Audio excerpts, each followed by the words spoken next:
पढ़े लिखे भी अंधभक्त बन रहे हैं कि ये दौरे जहालत है, शहादत की जुस्तजू कर लो और वक्त अनकरीब है, सफे दुरुस्त कर लो। अंधभक्त सबसे ज्यादा हमारे ही समाज के लोग बने हुए हैं। आज ये प्रधानमंत्री की देन है जो सविता राय के खिलाफ हम लोग बैठे हैं। सुप्रीम कोर्ट कह रहा है कि तुम चुनाव में धांधली करोगे तो हम नजर बनाए हुए हैं। तुम्हारे देशभक्ति पर कल भी सवाल था, आज भी सवाल है और भविष्य में भी सवाल बना रहेगा। भाई साहब को बता दूं कि ये एक हजार के बराबर है और अकेला मैं 1 लाख के बराबर हूँ। तो डॉक्टर रितु के पीछे बहुत बड़ी ताकत खड़ी है और अकेली नहीं है मेरी बहन।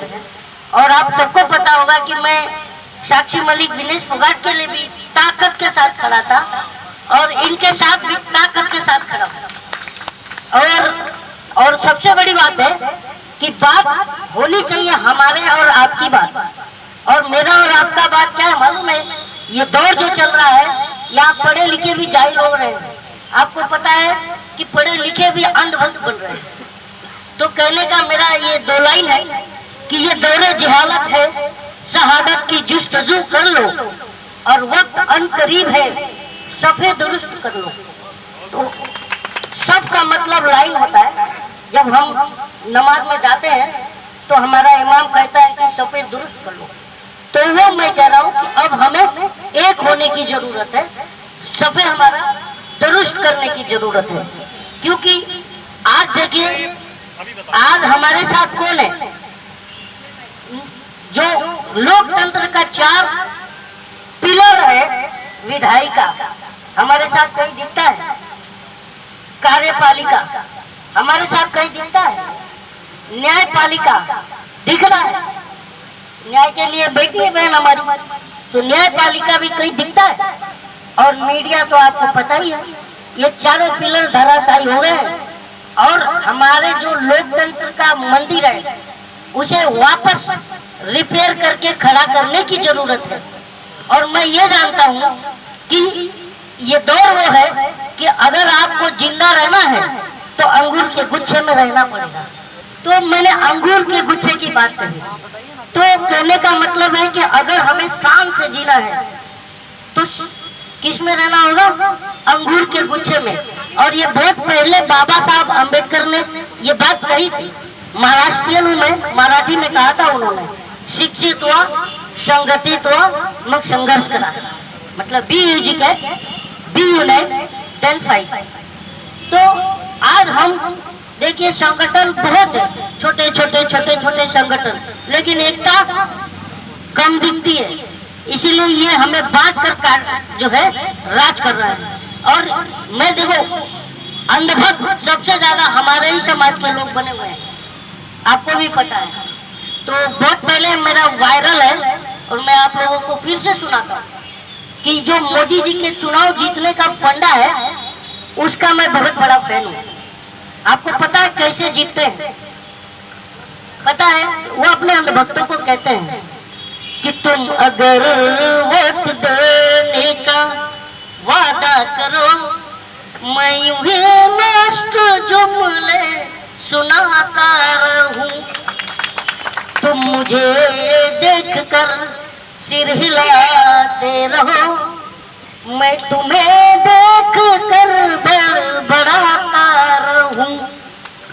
और आगे कहते हैं कि मैंने हाँ की है गप्पे हजारों, मगर एक उंगली भी तुमने उठाई नहीं, बेच डाला है मैंने सुनहरा वतन, एक शिकन तेरे माथे पर आई नहीं, तुम गधे की तरह बोझ ढोते रहो, मैं पिछले पे चाबुक चलाता रहूं। आज वही कर रहे हैं मोदी जी, जनता के पिछले पे चाबुक चल रहा है। लेकिन जनता जो है अंधभक्ति में, जनता नहीं अंधभक्त, जनता तो हम भी है लेकिन हम देशभक्त हैं, हम अंधभक्त नहीं है। हम ये कहते हैं ठोक करके कि सुनो, गटर से गैस नहीं निकलता, हम ये ठोक के कहते हैं और अंधभक्त कहते हैं पाइप डाल के चेक करके कहते हैं कि आज नहीं तो कल निकलेगा, लेकिन हम कहते हैं नहीं निकलेगा, क्योंकि गटर में से बदबू के सिवा गैस नहीं निकलेगा, बादल में रडार नहीं छुपेगा, हम ये कहते हैं, इसलिए क्योंकि हम देशभक्त हैं। तो अब जो है सच को सच और झूठ को झूठ कहने की जो है हमें आदत डालनी पड़ेगी।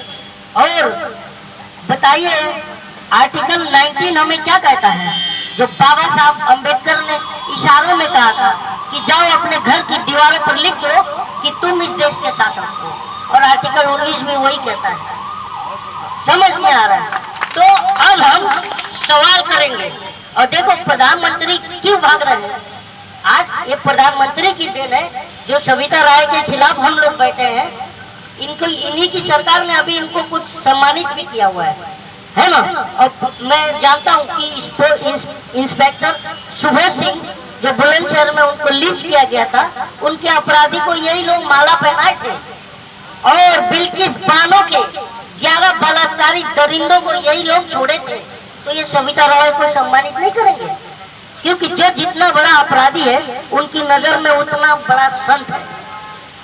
क्योंकि देश के जो होम मिनिस्ट्री है, कानून का पालन उन्हीं के, कानून जो है गृह मंत्रालय के अंदर आता है, और वहां पर ही क्या बैठा है, एक गृह मंत्री हमारा कौन था, गुजरात से तड़ीपार था। तो जो कानून की धज्जियां उड़ाता है वही कानून का रखवाला है। तो ये बताओ कि बिल्ली अगर बिल्ली से दूध की रखवाली कराओगे तो करेगी क्या? आप बताओ, बिल्ली दूध की रखवाली करेगी? तो ये बताओ, जो कानून की धज्जियां उड़ाता है वो कानून का पालन करेगा? नहीं करेगा। आज बताइए जो है चुनाव आयोग पर भी मतलब अंकुश करने की बेड़ी डालने की कोशिशें हो रही है। आपको पता है सुप्रीम कोर्ट कह रहा है कि जो है इस लोकतंत्र का जो असल लोकतंत्र है उसकी सबसे पहली सीढ़ी, जो सबसे पहली प्रक्रिया वो चुनाव प्रक्रिया होता है, तब लोकतंत्र जिंदा होता है, जबकि निष्पक्ष चुनाव होता है। और लोग सुप्रीम कोर्ट कह रहा है कि तुम चुनाव में धांधली करोगे तो हम नजर बनाए हुए हैं। तो बताइए इससे बड़ा शर्मनाक बात इस सरकार के लिए क्या हो सकती है, जो कि सरेआम सुप्रीम कोर्ट को अंदेशा है कि ये धांधली करेंगे। अब बताओ, जनता अंधभक्ति में ताली बजा रही है। आज बताइए गैस महंगा है, तेल महंगा है, खाने का सामान महंगा है, बच्चियों की जान सस्ती है, बच्चियों की इज्जत सस्ती है, हमारी माँ बहन। अभी मैंने देखा था, शायद मंत्री जी भी बेटे ये दिल्ली से है और मैं मुंबई से हूँ, मैंने देखा था कि दिल्ली के बस स्टॉप पर ये सरकार ने होर्डिंग लगाया है कि मैंने 2,61,00,000 शौचालय बनवाया है। आप लोगों ने देखा होगा, और ब्रैकेट में इज्जत घर। तो मतलब अरे यार, तुम जो है शौचालय को इज्जत घर मानते हो और हमारी माँ बहनों की इज्जत को इज्जत नहीं मानते, तो हम क्यों करेंगे तुम्हारी इज्जत? और अगर मैं प्रधानमंत्री पर कटाक्ष करता हूँ तो बहुत लोग बोलते हैं अरे तुम प्रधानमंत्री पर बोल दिए, प्रधानमंत्री को। अबे प्रधानमंत्री हम बनाते हैं, प्रधानमंत्री को हम नहीं अगर पकड़ेंगे तो कौन पकड़ेगा? हम प्रधानमंत्री से सवाल करने युगांडा जाए, युगांडा रवांडा के प्रधानमंत्री से सवाल करें? बताइए। तो ये हाल है आज हमारा। क्यों हाल है? क्योंकि हम एक नहीं है। कब एक होंगे? कब होंगे? दलित मुस्लिम आज यही हो रहा है। कब होंगे? आपको पता है 3 बार की मुख्यमंत्री मायावती जी है ना, किसने दिया था सत्ता? मुसलमान ने और दलितों ने। आज ये मिल जाए तो 3 बार अगर मुख्यमंत्री मायावती जी बन सकती है तो इस देश की गद्दी पर भी 3 बार दलित या मुसलमान बन सकता है। और मैं और सब लोग हम प्रण लेते हैं कि आज नहीं तो कल हम एक होंगे। आज बताइए अंधभक्त जो ऋषि सुनक को जानते हैं आप लोग? तो ऋषि सुनक अभी आए थे और हमारे प्रधानमंत्री हमारे देश को क्या कहते हैं? Mother of democracy. सही बात है, हम लोग पूरी दुनिया का लोकतंत्र सबसे खूबसूरत हमारा है। लेकिन ये बताइए कि जब ऋषि सुनक भारत आए थे तो इन्होंने कहा हिंदू जो है